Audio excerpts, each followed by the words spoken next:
안녕하세요. 저희 파이널 컷 X에 대해서 좀 알아보도록 하겠습니다. 파이널 컷 X는 맥 전용 응용 프로그램으로서 맥에서만 구동이 됩니다. 그렇기 때문에 처음으로 맥을 접하시는 분들도 있기 때문에 좀 간단하게 맥에 대해서 좀 설명을 해드리도록 하겠습니다.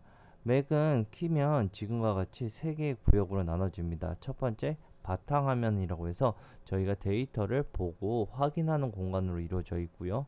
상단에 보시면 회색 구간으로 해서 회색 띠로 해서 이루어지는 메뉴 창으로 이루어져 있습니다. 그리고 하단 부분에 보시면 응용 프로그램들을 집합시켜 놓는 바로 덕이라는 응용 프로그램 구성으로 이루어져 있는데, 하단이 아니라 이거는 개인 취향에 맞춰서 내가 왼쪽, 오른쪽, 하단으로 해서 내가 원하는 대로 구성을 할 수 있도록 되어 있습니다. 맥은 어렵지 않고요. 맥에서 사용하는 키보드 단축키를 알고 계시면 쉽게 사용할 수 있습니다. 우선 탭키, 다음과 같은 아이콘으로 나올 거고요. 캡슐락 키, 다음과 같은 아이콘으로 표시가 됩니다. Shift 키, 다음과 같은 아이콘으로 표시가 되고요. 컨트롤 키, 다음과 같은 아이콘으로 표시가 됩니다. 옵션 키, 다음과 같은 아이콘으로 표시가 되고요. 커맨드 키, 다음과 같은 아이콘으로 표시가 됩니다. 저희가 수업을 하면서 제가 사용하는 단축키는 전부 다 화면 안에 단축키로 표시가 되니까 꼭 보면서 기억을 해주시면 좋겠고요. 마우스의 좌측 버튼은 빨간색, 마우스의 우측 버튼은 파란색으로 나오니 이 점에 대해서 기억을 해주시면서, 어떻게 보면 윈도우랑 동일합니다. 윈도우도 마우스 우측 버튼을 눌러서 새로운 폴더를 만들고, 새로운 폴더를 만들고 난 뒤에 내가 원하는 대로 이름을 적죠. 이름을 적을 때 여기서 유의점이 하나 있습니다. 바로 한영이죠. 한영은 저희가 손쉽게 바꾸기 위해 우측에 보시면 영어, 한글로 되어 있는 표시를 확인해 주시면 되고요. 그리고 쉽게 한영을 바꾸고 싶다면 요즘 맥 버전에서는 한영을 쉽게 바꾸기 위해 캡슐락 키를 짧게 눌러 주시면 한영이 바뀝니다. 실제로 한글과 영어가 바뀌기 때문에 쉽게 바꿀 수가 있고요. 그리고 여기서 리턴 키를 이용해 엔터 키를 이용해서 다시금 이름을 한국과 영어로 이름으로 바꿔주시면 감사합니다. 뭐 얘가 똑같아요. 그리고 다만 틀린 점이 있다면 뭐냐면, 바로 윈도우에서는 컨트롤 C, 컨트롤 V가 복사 붙여넣기였다면, 맥에서는 컨트롤이라는 키 대신 커맨드 기능을 이용해서 커맨드 C, 커맨드 V로 붙여넣어서 복사 붙여넣기가 가능합니다. 이 점에 대해서 기억을 해주시면서 저희가 파이널 컷 X 수업에 대해서 시작해 보도록 하겠습니다. 저희가 동영상을 편집하고 동영상에 대해서 관리를 해야 되는데, 은근히 동영상이 용량을 많이 차지해요. 근데 저희가 핸드폰이나 DSLR을 사용을 하다 보니 용량이 크지 않다라고 느끼시는 분들이 종종 있어요. 하지만 이거는 뭐 잘못됐다는 건 아니고요. 사용자가 사용하는 디바이스에 따라, 즉 기기에 따라 제한이 걸려 있기 때문에 용량이 실제로 작다고 느끼는 것 뿐이지, 저희가 편집을 하기 위해 영상을 변환하거나 기타 등등 용도에 맞춰서 사용을 하다 보면 용량이 엄청나게 커집니다. 그렇기 때문에 사용을 하시기 전에 저희가 간단하게 맥과 윈도우 그리고 DSLR에서 쓰이는 하드 형식에 대해서, 하드 포맷 형식에 대해서 좀 얘기를 하도록 할게요. 이거를 간단하게 정리를 한 것이 제가 만들어 놓은 교재 2페이지입니다. 이 페이지를 실제로 보시면 맥과 윈도우 그리고 EXPAT이라고 하는 DSLR 또는 핸드폰에서 사용하는 포맷 형식으로 이루어져 있습니다. 맥은 HFS 플러스 방식으로 이루어져 있고요. 윈도우는 NTFS 방식으로 이루어져 있습니다. 맥과 윈도우의 관계를 살펴보시면, 맥 전용 HFS 플러스 형식은 윈도우에서는 읽혀지지 않습니다. 하지만 윈도우의 NTFS 방식은 맥에서 읽을 수는 있습니다. 다만 쓸 수가 없어요. 하지만 아까 말씀드렸던 핸드폰이나 DSLR에서 쓰이는 EXPAT FAT32 방식은 어느 영역에서든 읽고 쓸 수가 있습니다. 이런 걸 이용을 해서 저희가 외장하드, 즉 USB나 외장하드를 사셨을 경우 이렇게 컴퓨터에 연결이 돼서 이런 아이콘으로 나오도록 되어 있어요. 여기에서 간단하게 포맷을 하면 됩니다. 파인더에서 이동에서 유틸리티에서 디스크 유틸리티를 이용해 저희가 외장하드나 아니면 내장하드에 해당하는 포맷이나 검사를 할 수 있어요. 실제로 들어가 보시면 다음과 같은 그림으로 이루어져 있고요. 다음과 같이 왼쪽에는 디바이스를 선택할 수가 있는데, 디바이스를 선택하신 이후 거기서 지우기 안에서 내가 원하는 포맷으로 선택, EXPS로 해주시면 맥과 윈도우를 다 쓸 수 있겠죠. 그러신 다음에 지우기 버튼을 눌러서 포맷을 해주시면 되고요. 팁을 하나 드리면 여기에서 검사 복구라는 항목이 있습니다. 내장하드, 외장하드를 한 달에 한 번 정도는 검사 복구를 해주셔서 컴퓨터에 컨디션을 유지해 주시는 것도 좋아요.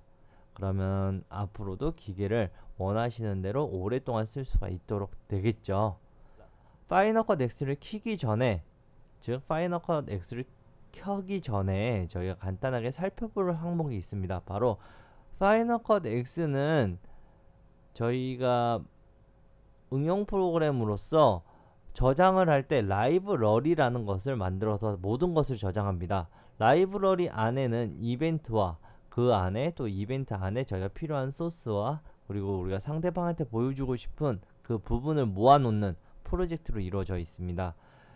이거를 관계도를 좀 이해를 해주셨으면 좋겠어요. 라이브러리가 어떻게 보면 모든 프로그램과 모든 소스들을 다 담고 있는 소스예요. 모든 소스를 담고 있는 파일이에요. 그렇기 때문에 이게 제일 중요합니다. 제일 중요해요. 작업을 하시다가 라이브러리를 지우시면 그 작업한 것을 전부 다 지웠다고 생각하시면 돼요. 그 정도로 중요합니다. 이것을 대입시켜 많은 분들이 사용을 해봤을 파워포인트에 대해서 좀 말씀을 드릴게요. 라이브러리에 해당하는 별 4개짜리 라이브러리가 파워포인트의 하나의 프로젝트 파일이라고 생각을 해주시면 돼요. 그 프로젝트 파일 안에 지금처럼 제가 사용하고 있는 이 프로그램처럼 슬라이드가 각각 존재하겠죠. 그 슬라이드를 이벤트라고 생각을 해주시면 돼요. 그 이벤트고, 그리고 이 그림이나 텍스트나 이런 이미지 소스나 아니면 영상 자료 소스들이 바로 클립이라고 생각을 해주시면 돼요. 그리고 그 안에 지금처럼 페이지를 구성하고 디자인을 한 것을 바로 프로젝트 개념으로 기억을 해주시면 저희가 파이널 컷 X를 이용하실 때 편하게 사용할 수 있으실 겁니다. 파이널 컷 X를 키기 전에 알아두시면 좋은 내용이 있습니다. 우선적으로 개인 노트북이신 분은 상관이 없겠지만 공용 공간에서 사용하는 분들이라면 파이널 컷 X에 대한 기본 설정을 초기화하는 방법을 알려드릴게요. 우선은 커맨드 옵션을 누르신 상태에서 하단에 있는 파이널 컷 X 프로를 눌러주세요. 파이널 컷 프로를 눌러주시면 다음과 같은 설정을 지우겠다는 창이 뜨는데, 예, 지우셔도 됩니다. 왜냐면 기존의 사용자에 해당해서의 옵션 사항들을 지우는 것 뿐이지 이게 별 다른 영향을 주진 않아요. 그렇기 때문에 델리트 프리퍼런스를 이용해서 기본 설정창을 지워주시면 감사합니다. 파이널 컷 X를 처음 켜시고 나서 라이브러리를 만들어야 됩니다. 라이브러리는 좌측 상단에 있는 메뉴창에서 파일, 뉴, 라이브러리 안으로 들어가 여기에서 저희가 만들 수 있어요. 이 창에서 당황하지 마세요. 대표적으로 파이널 컷 X의 특징을 보여주는 창이라고 볼 수 있습니다. 우측에 보이는 V자를 눌러 확장을 시켜주시면 저장 경로에 해당하는 많은 정보를 볼 수가 있습니다. 이와 같이 파이널 컷 X에서는 V자를 눌러서 많은 정보를 확인할 수 있습니다. 지금처럼 이렇게 새로운 창이 뜹니다. 이 창은 전체적으로 파이널 컷 X를 다루고 있는 창이기도 하지만 동시에 아무것도 임포트가 안 되어 있어요. 그렇기 때문에 구간을 나누어서 좀 설명하기가 힘들긴 하지만 좀 봐주시면서 이해해 주시면 좋겠어요.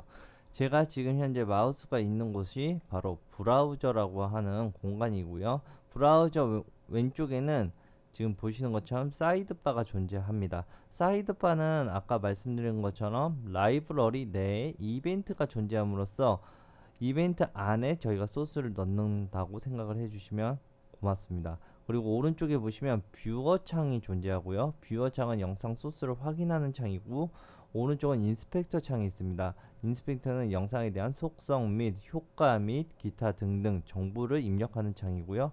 하단에 보시면 프로젝트 창이 있습니다. 프로젝트 창은 별다른 게 아니에요. 저희가 상대방한테 보여주고 싶은 영상을 나열하는 공간입니다. 그리고 오른쪽에 보시면 필터 창, 그리고 트랜스폼 창으로 나눠져 있는 창으로 구성이 되어 있습니다.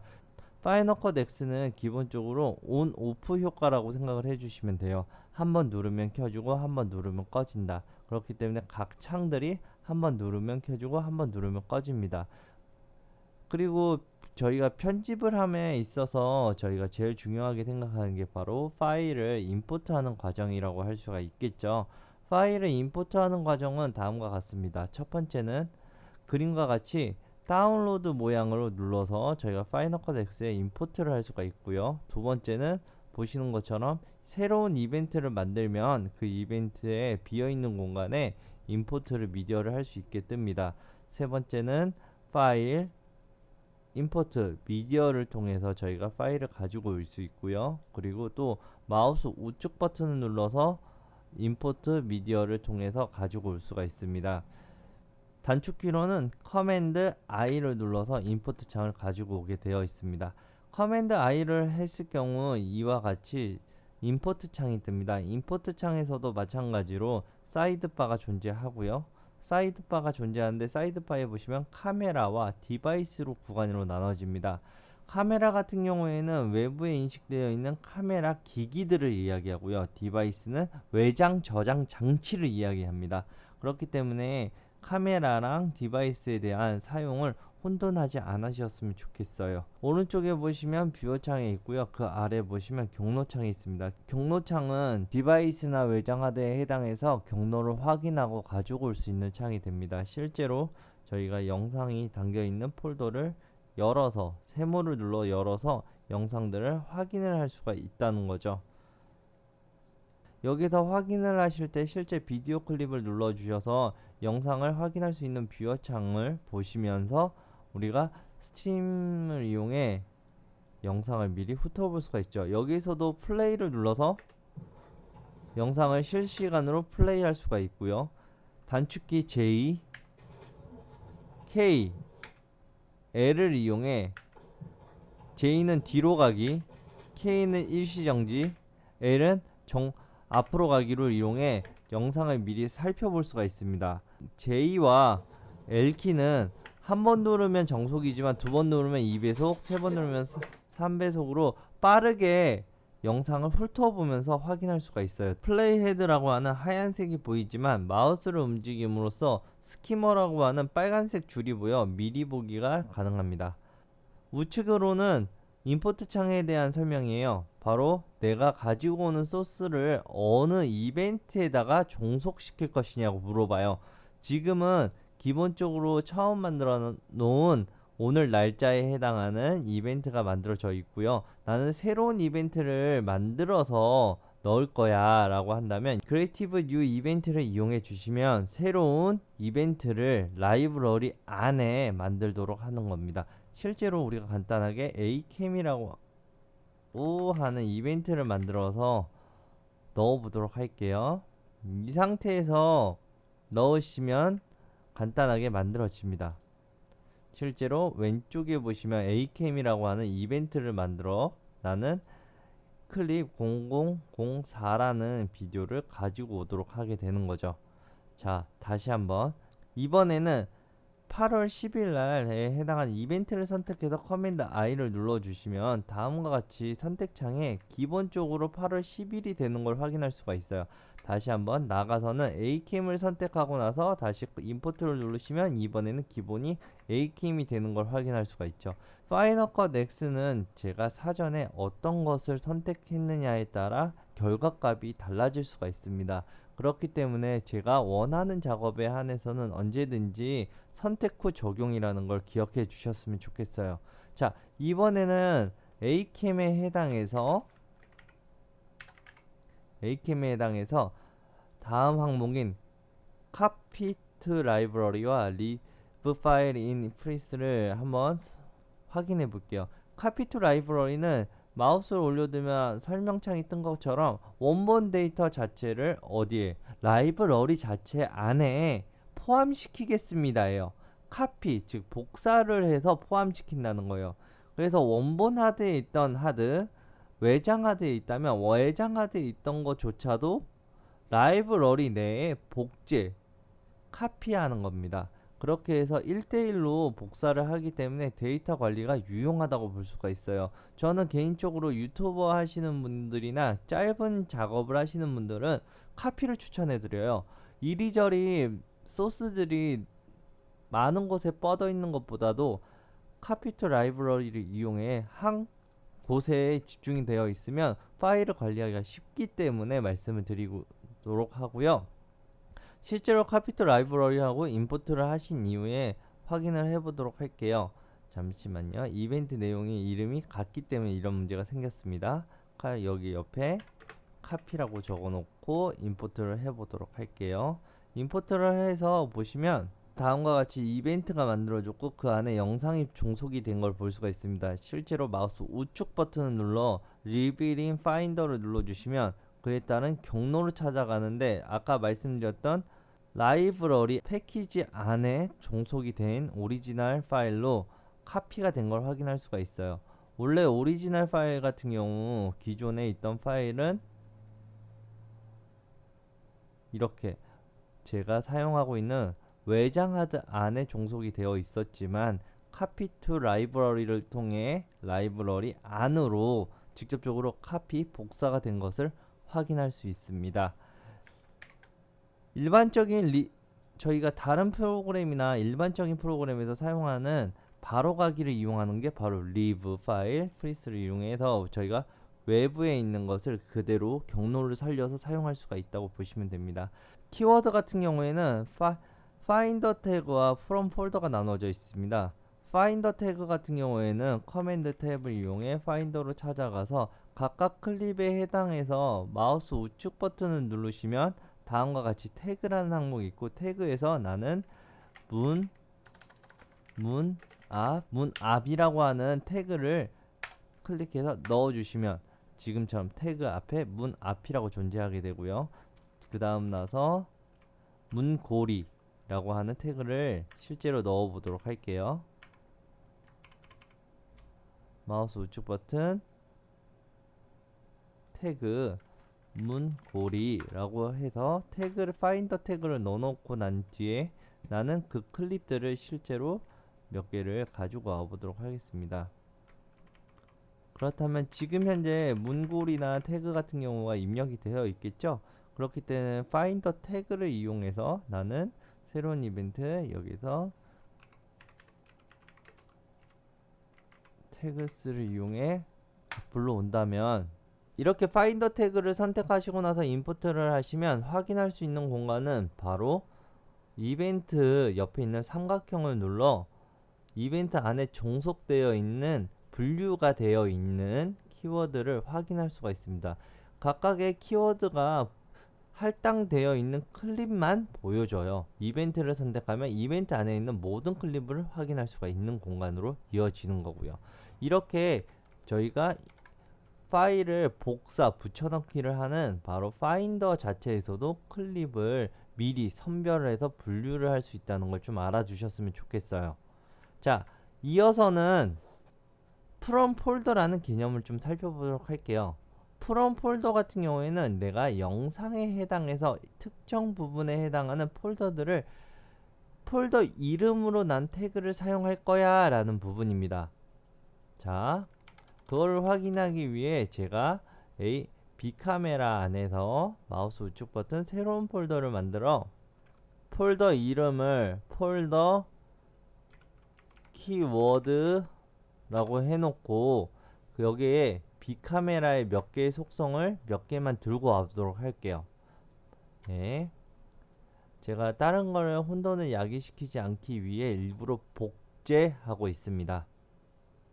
자, 이렇게 됐고 다시 커맨드 I를 눌러 이번에는 소스 폴더 안에 있는 폴더 키워드 자체를 선택을 해서, 이번엔 파일이 아니에요, 폴더 자체를 선택해서 가지고 오도록 할게요. 이벤트 이름은 키워드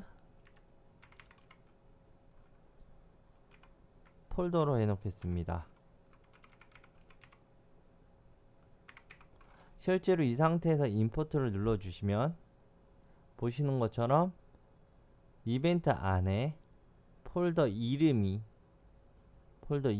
키워드로 등록이 돼서 가져오는 것들을 확인할 수 있는 공간이기도 합니다. 그래서 저희가 파일을 실제로 카메라에서 외장하드나 내장하드로 옮기실 때부터 이벤트를 생각을 하고 이벤트에 따른 분류라고 생각을 해주시면 좋아요.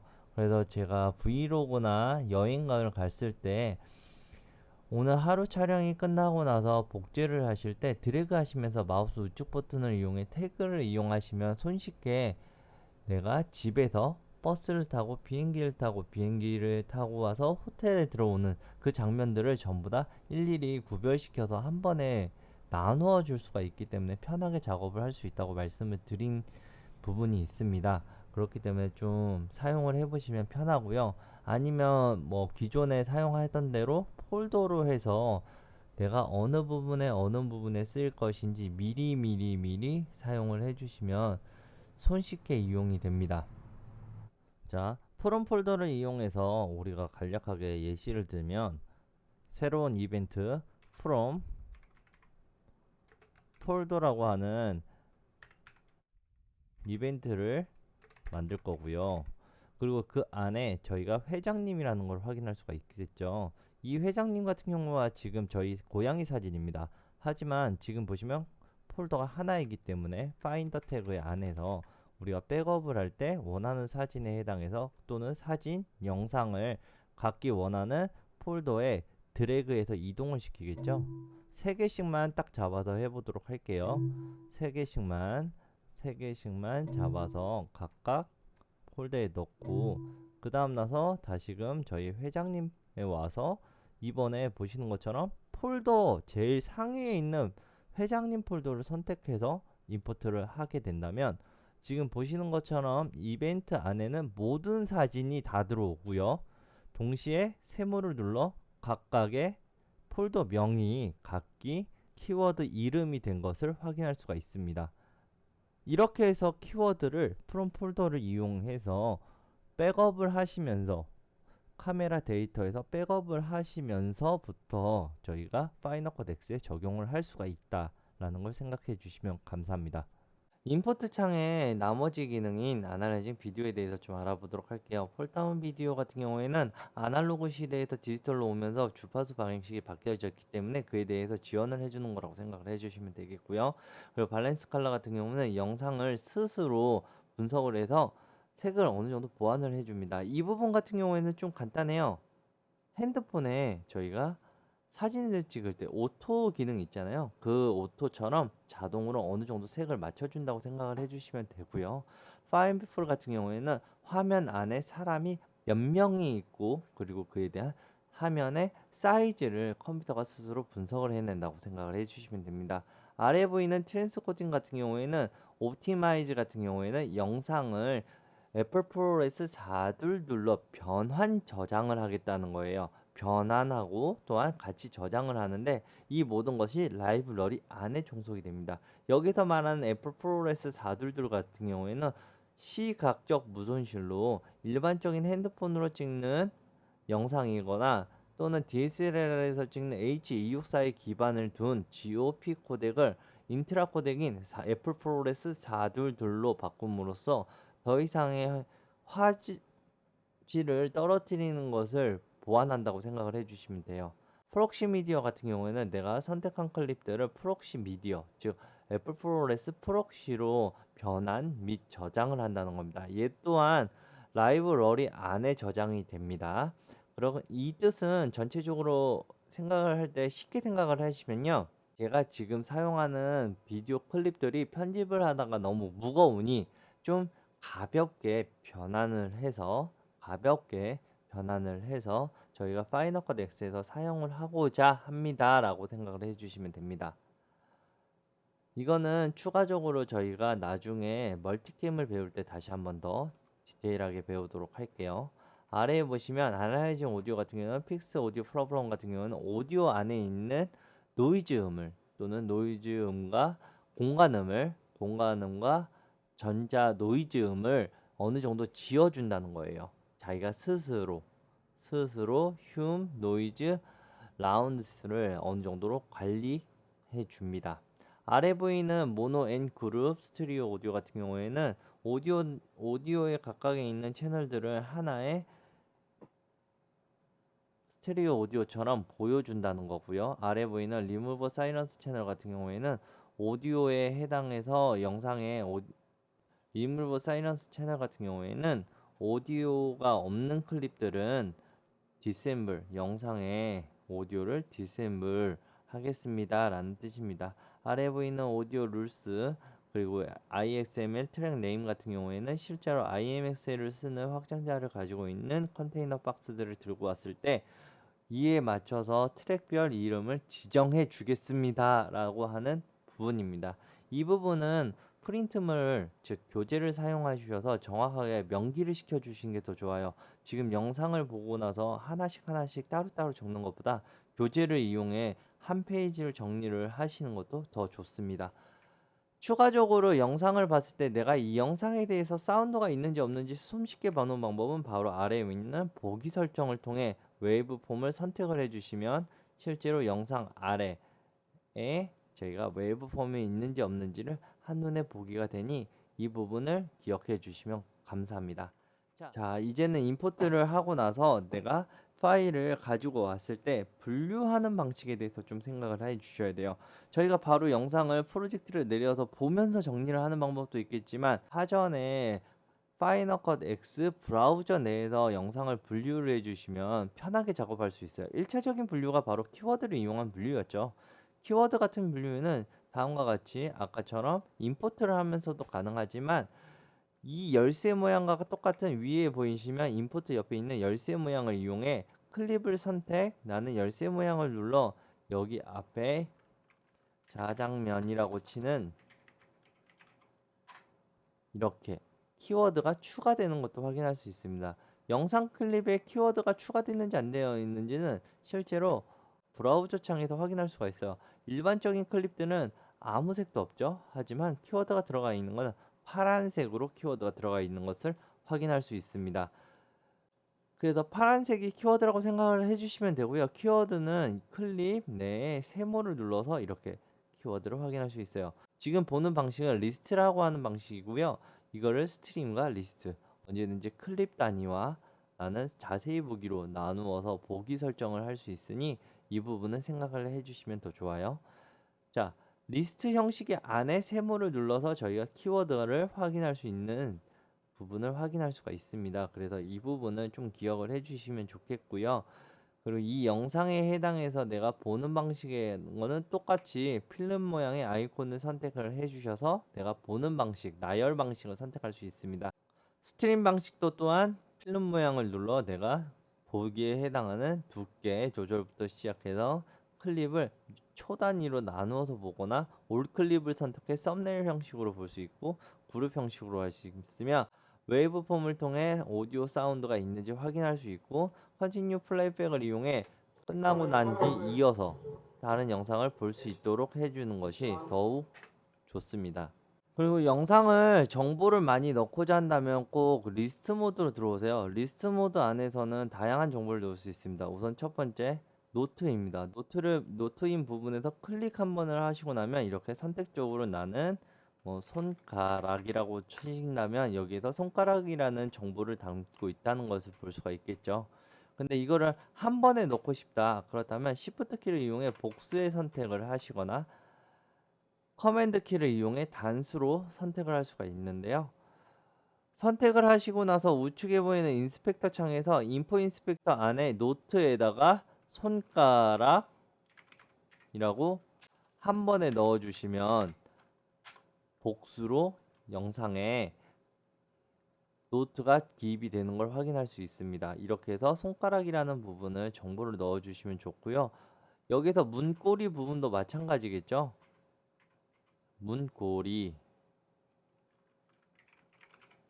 라고 넣어주시면 한 번에 다양한 정보를 넣을 수가 있으니 살펴보시면 좋겠습니다. 이런 정보를 넣어주시면 나중에 편집을 하실 때 편해요. 나중에. 또한 파일 이름이 마음에 안 드신다면 여기서도 리턴 엔터키를 눌러서 이름을 바꿔주세요. 내가 아무리 여기서 이름을 바꾼다고 해도 파이널 컷 X 안에서만 바꾸는 거지 실제로 원본의 이름이 바뀌진 않습니다. 그렇기 때문에 파이널 컷 X 안에서 내가 원하는 정보를 기입을 해주시면 좋아요. 그리고 내가 보는 항목에 대해서 좀 나열하고 싶다면 마우스 우측 버튼을 눌러서 여기서 항목별로 내가 보고 싶은 영상 정보값을 확인해 주시면 좋고요. 씬컷 테이크 같은 경우가 영화를 이용하실 때 많이 사용되는 부분입니다. 왜 그러냐면 클립을 선택해서 이 영화의 씬 정보창이 몇 번이 되어 있는지 확인하기 위해선 여기 안에 들어오고요. 처음에는 베이직으로 되어 있으실 겁니다. 그래서 정보가 많이 안 뜨지만 이 스탠드를 이용해 확장을 해주시면 이 안에 정보를 넣을 수가 있어요. 릴 정보 같은 경우는 내가 영상을 몇 번째 백업을 했다. 첫 번째 SD 카드를 이용했고 영화의 첫 번째 장소이고 나는 첫 번째 세 번째 카메라 위치예요 라고 표현을 해주고 이 장면은 몇 번째 반복을 했는지에 대해서도 기입을 해주는 테이크 정보까지 넣는다면 이렇게 정보를 넣는다면 진짜 편해져요. 보시면 아 나는 영화의 첫 번째 세 번째 카메라 위치에 첫 번째로 찍은 거구나 라고 확인이 되고 선택 후 오른쪽에 보시면 커스텀 네임을 이용해 내가 원하는 대로 파일의 이름을 한 번에 쑥 바꿀 수가 있기 때문이에요. 그래서 내가 파일의 이름을 한눈에 보면서 손쉽게 작업도 할 수가 있습니다. 이걸 좀 알아두셨으면 좋겠어요. 그리고 영상에 따라 분류를 할 수 있습니다. 우리가 풀샷이나 바스트샷은 뭐 지금 보시는 대로 풀샷을 이용해 내가 집 앞에 있다는 걸 확인할 수 있고 짜장면을 둔 장면을 이용해 내가 자장면을 들고 들어가는 사람의 손으로 볼 수가 있겠죠. 하지만 이런 인서트 같은 장면, 즉 정보를 단편적으로 주는 장면 같은 경우는 역할을 지정해 주시면 좋습니다. 이 역할을 지정한다는 게 바로 룰스예요. 마우스 우측 버튼을 눌러서 실제로 오디오 룰스와 비디오 룰스를 각기 설정할 수 있습니다. 제일 첫 번째는 에딧 룰스로 오셔서 그에 맞는 룰스를 추가 생성 및 오디오도 추가 생성해서 여기서 원하시는 대로 적어주시면 좋아요. 인서트 INS를 이용해 인서트 샷이라고 정보를 입력을 해주시거나 내가 특정 예능 같은 경우나 아니면 유튜브 브이로그 같은 경우는 인물에 해당한다면 인물의 이름을 적어도 되겠죠. 인물 A, 인물 B를 넣어줘서 목적에 맞출 수가 있습니다. 또한 사운드 부분도 마찬가지예요. 인물 A 보시면 지금 현재 제가 이름을 똑같지는 않게 하죠. 왜냐면 파이널 컷 X에서는 이름이 같아 버리면 같이 인식을 잘 못하더라고요. 그리고 에러 창도 뜹니다.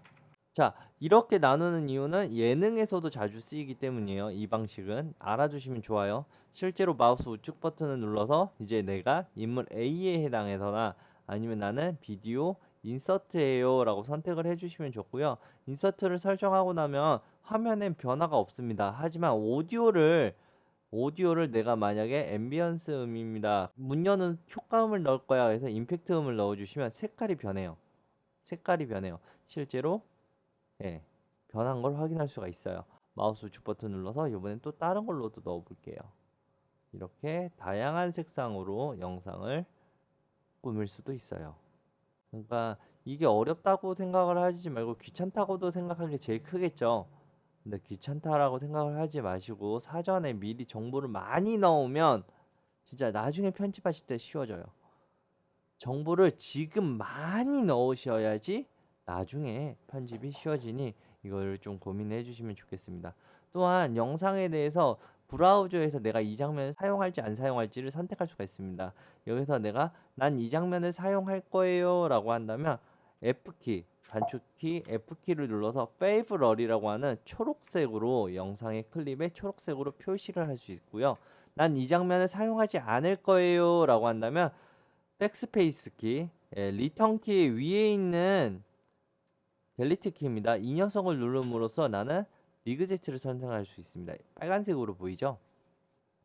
그래서 다시 한번 보여드리면 F키를 이용해 초록색을, 리그제트를 이용해 빨간색을 보여주고요. 이걸 초기화하고 싶고 지우고 싶다면 선택 후 U를 누르시면 내가 선택한 부위에 해당해서 초기화를 시켜줍니다. 이 말 뜻은 나는 영상의 일부분만 쓰고 싶은데 라고 하면 단축키 I, O를 이용해 나는 이 부분을 선택할 수가 있고요. 선택하신 이후 F를 눌러 페이버럴을 할 수 있습니다. 이 이후에 나는 I, O를 눌러 난 이 부분 안 쓸 거야. 리그 Z를 이용해 활용할 수가 있겠죠. 지금은 제가 수업을 이용을 하기 위해 미리 보기를 했어요. 여기에서 보시면 아마 처음 사용하시는 분들은 리그 Z를 해서 빨간색이 안 보이실 거예요. 보시는 것처럼 보기 설정 들어가셔서 꼭 올클립을 해주셔야지 리그 Z까지 충분하게 보입니다. 또한 클립을 특이한 사항이 있는데요. 페이버럴이 중간에 리그 Z, 그리고 나는 페이버럴이만 보여줘 라고 하면 클립 05가 두 개로 나누어져서 보여집니다. 실제로 리그 Z 부분, 불필요한 부분을 전부 다 제외하고 나서 보여주다 보니까 이런 부분이 생겨요. 꼭 이 부분을 확인해 주시고 작업을 해 주시면 좋겠고요. 또 여기에서는 손쉽게 레이팅, 즉 등급, 페이버럴이나 아니면 리그 Z를 선택했던 걸 취소하고 싶으면 X를 누르고 난 뒤 U를 눌러서 초기화 시켜 주시면 손쉽게 사용이 가능합니다. 손쉽게 가능하니 이 부분을 좀 기억을 해주시면 좋겠어요. 키워드를 넣고 스트림 모드로 봤을 경우 파란색으로 표시가 되는 걸 확인할 수 있다고 말씀을 드렸습니다. 이 안에서 리스트 모드로 해서 클립의 세모 부분을 눌러주시면 키워드가 적용된 걸 확인할 수 있어요. 하지만 그 키워드를 자세히 보시면 영상의 시간과 키워드의 시간이 동일하다는 걸 확인할 수 있습니다. 여기에서 저희가 인, 아웃 점, 특징적으로 난 이 영상의 일부분을 인, 아웃을 통해 구간을 설정하고 난 뒤 키워드 모양인 열쇠 모양 또는 단축키 커맨드 K를 이용해 들어오시고 나는 일부분만 선택을 하는 키워드를 넣을 수가 있겠죠. 일부분 선택을 하겠습니다. 라고 해서 사용도 가능합니다. 또한 한번 넣어놓은 거는 아래에 보시면 키워드 쇼컷이라고 해서 단축키 설정하는 곳에서도 확인할 수 있고요. 여기서 컨트롤 6을 눌러서 적용도 가능합니다. 실제로 누르면 다음과 같이 나와요.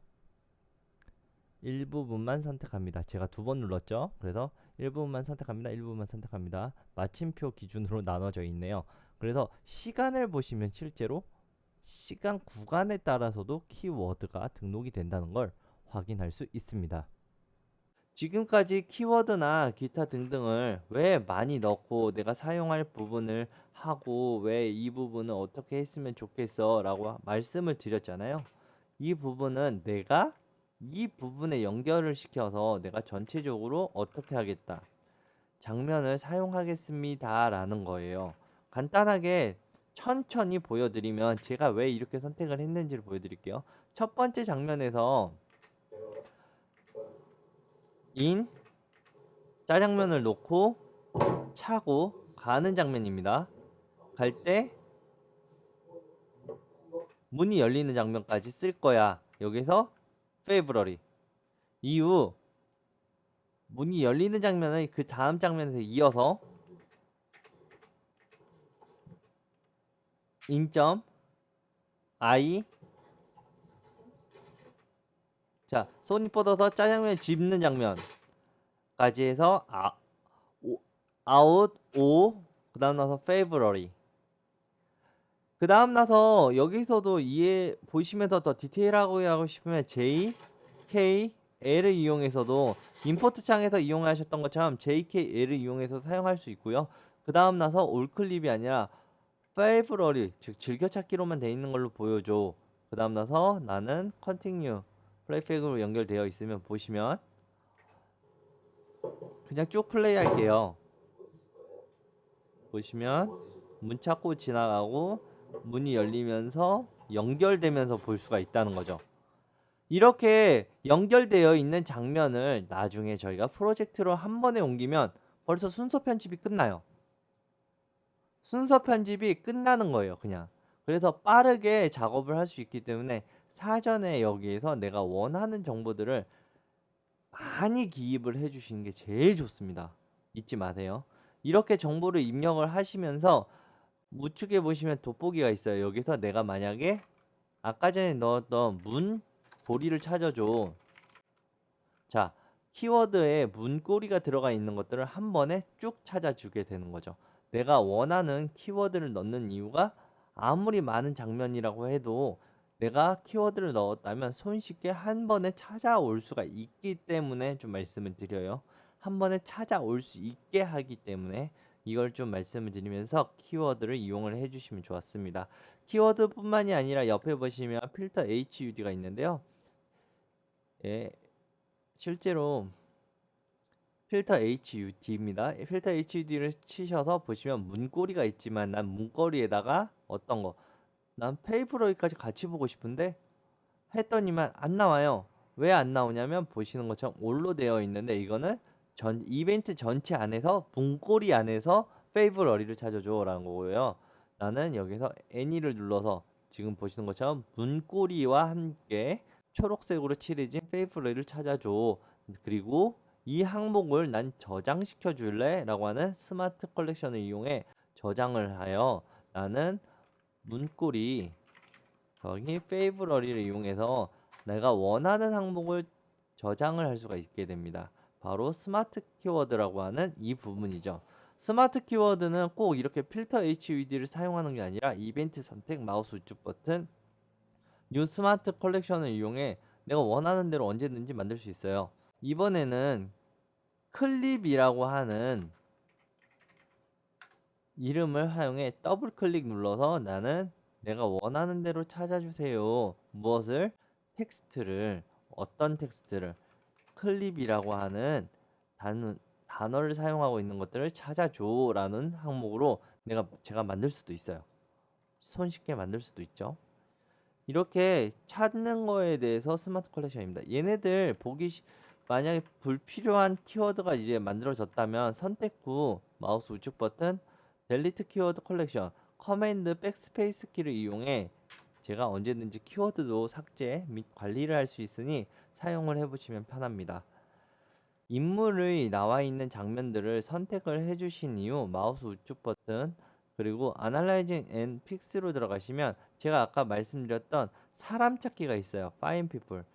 아까 전에 Analyzing Fix 같은 경우가 꼭 임포트 창에서 임포트를 하고 난 뒤에 가능하기도 하기 때문에 임포트 창에서 굳이 할 필요는 없습니다. 내가 필요에 맞춰서 선택 후 Analyzing 비디오를 이용해 Find People을 이용하시면 얘 또한 백그라운드 창에서 이루어지는 작업, 즉 화면 안에 몇 명이 있고 그에 대한 사이즈를 구별을 하기 위해 이렇게 작업이 진행이 되고요. 진행이 된 이후에는 폴더를 만들어서 그 안에 관리가 되도록 하게 되어 있습니다. 이 부분도 저희가 사전에 선택을 한 거예요. 마우스 우측 버튼, 아까 봤던 아날라이징 비디오 가면 첫 번째 항목은 나는 사람을 찾아줘. 두 번째는 컨트롤레이터, 내가 갖고 있는 규칙에 맞춰서 사람을 찾아준다는 거고요. 이거는 장면이 긴 거면 영상을 2분 단위로 쪼개서 사람을 파악한다는 거고요. 아래 보시면 스마트 컬렉션으로 만들어서 사람들에게 보여준다는 내용입니다. 지금 보시는 것처럼 이벤트 안에 폴더, 그 다음 스마트 키워드를 이용해서 분류가 된 것을 확인할 수 있어요.